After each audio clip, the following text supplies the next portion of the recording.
Hello, everyone. Welcome to the Mind of Sai Marie. I'm your host, Sai Marie Johnson, and today we are diving into the world of power, consequence, and high stakes storytelling. Joining me today is the author of the gripping novel Dominion Ascension, D.A. Murray.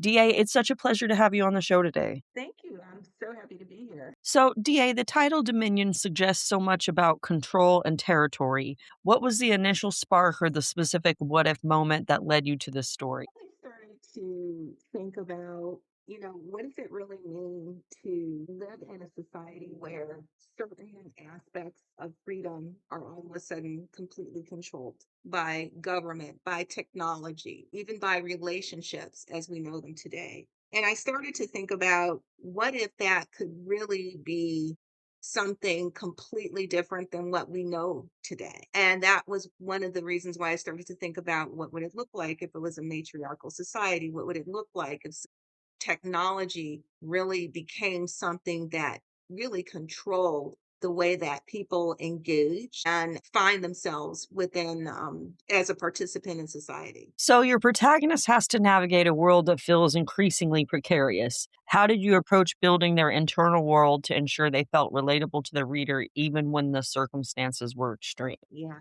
Well, the emotional aspects of the story are very much experiences that I wanted to convey in a very personal level, which was one of the reasons why I wrote the book from a first person point of view. I wanted the reader to really understand what was going on in the protagonist's mind. And it wasn't just simply about what she was dealing with externally with respect to the dynamics of society or, her job. It was also a lot about what were some of the internal conflicts as they related to family, friendships, relationships, and how that was really navigating her thinking and the way she was responding to everything that was happening around her. So I would say the emotional piece was definitely incredibly important to building the tension in the story and also the relatability to the protagonist, Danny. So, in a narrative like this, pacing is obviously everything. How do you personally decide when to reveal something as to when to withhold information to keep the tension high? Yeah. I really enjoy thrillers. And if it's one thing that I think is really important as an author is write about things that you enjoy yourself or want to read more of, And so it was important to me that I had high stakes moments, but I wanted those moments to come about in a very careful and orchestrated sort of way where it wasn't even so much something that the reader could think, oh, this is going to happen next. I wanted it to be a surprise. And even if it was a surprise, I wanted the reader to be thinking about what this particular thing really meant and how it was going to change the motivations of the characters and even the pace of the story. So I do think it's incredibly important as someone who really wants to drive that aspect of suspense and engagement. So, secrets and dominion seem to have a major ripple effect. How do these hidden truths challenge the trust and the dynamics of the secondary characters orbiting your lead? Yeah, the secrets are definitely at the core of the story for sure. And I think the way that it really does drive some of the major moments, high moments and moments, low moments in the story. I think it has to do with the emotional tension that exists between characters. An example of that is a relationship between the protagonist Danny and her mother. And that relationship is evolving throughout the entire story. And how it starts is not necessarily how you think it may end by the end of this particular story. And so I do think that it's important to use the character relationships to make them interesting, but also not make them predictable, and also help them completely recast the story, if you will, in a different direction so that the reader is now wondering not just about this environment, this entire different world, but also about how all these characters are now navigating this world just based off of the dynamics of the relationships that they have with each other. So it is now the end of January 2026, and we live in an era where privacy and digital footprints are always on our minds.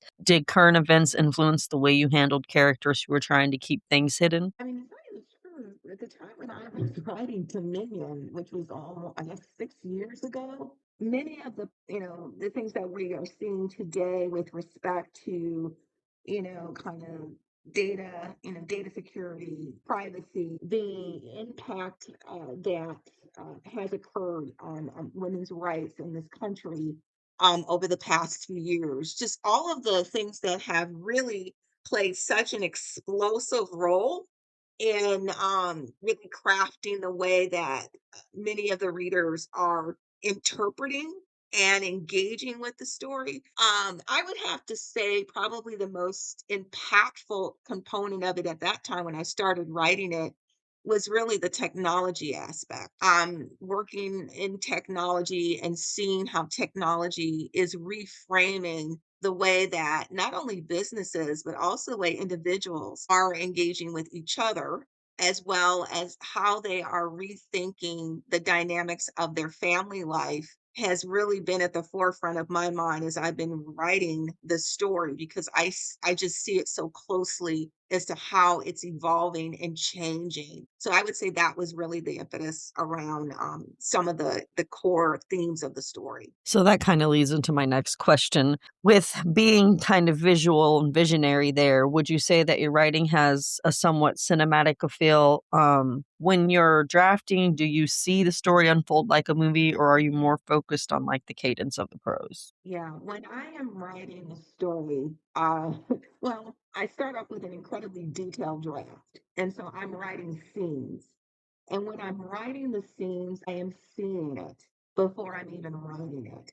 And as I am writing, I have known to get so entrenched in the writing of the story in terms of seeing it that I've even done things like stopped and been like, oh my God, this is so exciting. What happens next? And I have to remind myself I'm actually writing it. So I can determine what happens next. But I see it playing in front of me. I see the characters, I see everything that's happening around, the particular scene. And it's incredibly vivid. And I really want the reader to have that same experience. I want them to be able to see, taste, feel, if really get into the sense of this is something that's happening in real time, and that's a part that is incredibly important to me as a writer. Immersive storytelling, I love that. So, circling back to kind of that secrets you were talking about earlier, was there a particular direction you led the reader in Dominion that was especially fun for you to craft that might have been like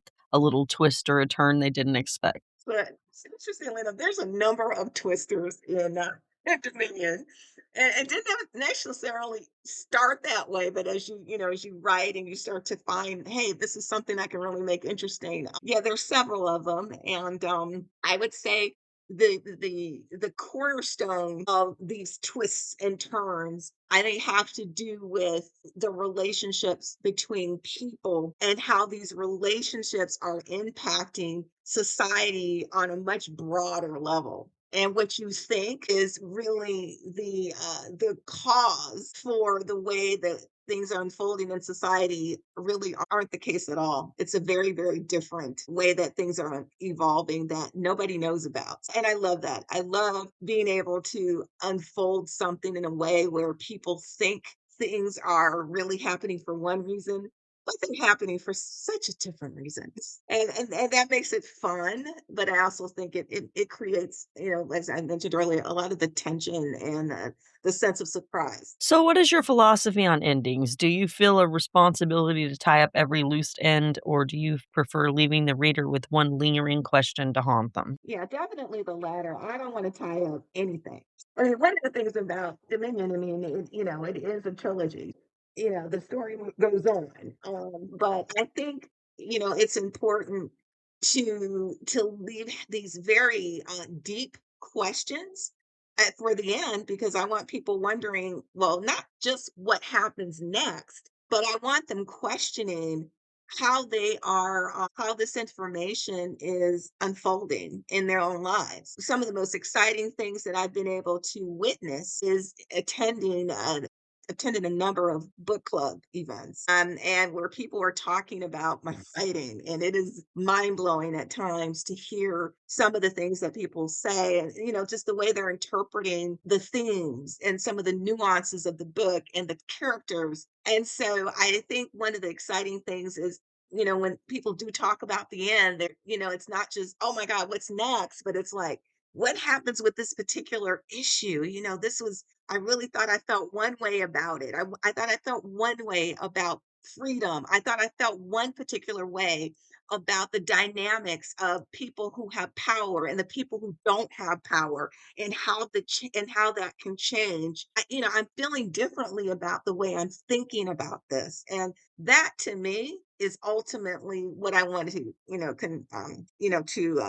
have as the main result of this book. So, for the aspiring authors listening who might be stuck in the middle of their own manuscript right now, what is your best advice for reconnecting with their story's heartbeat? I think, really staying true to uh, what's important for you to convey about the story. I think that, writing is something that you have to really commit yourself to, on some type of cadence. I don't think it has to necessarily be every day unless that's what works for you. But I do think you have to commit to something that allows you to break everything out, everything else that's happening in the rest of the world, and just focus on just the writing. And it can get challenging at times because you don't always necessarily feel that level of engagement with your story, or that you've got to write a particular scene or what have you. But I think that, like anything else, if you don't get some sense of joy or some sense of real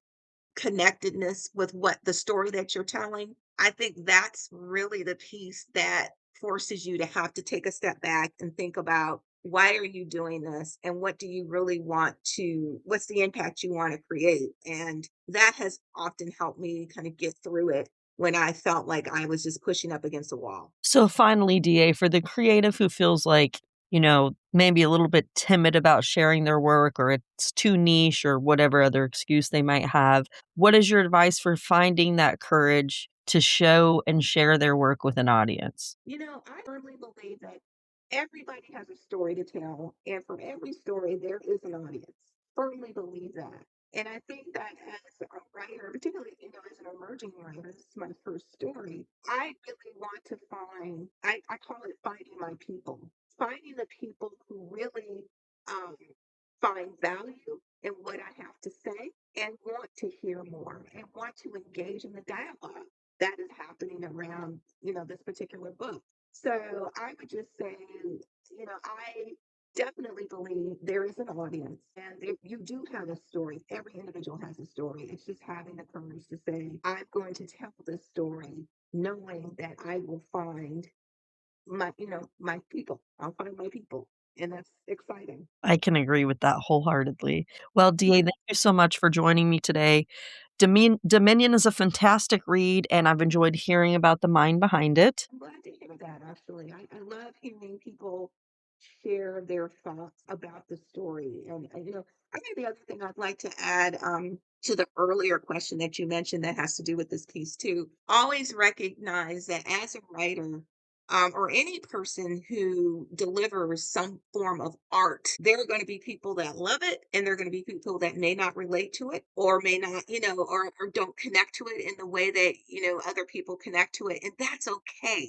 It's really okay. And so I just wanted to make sure I put that piece of it out because I think it's so, so important. But I've been thrilled to share, my thoughts about the story, and kind of what brought me to this point. So I appreciate the platform. Well, you can find Dominion by D.A. Murray at your favorite local bookstore or online, and I will also have a link to it in the show description notes. I'm Sai Marie Johnson, and this has been The Mind of Sai Marie. Until next time, remember the mind is the most important story that we'll ever tell.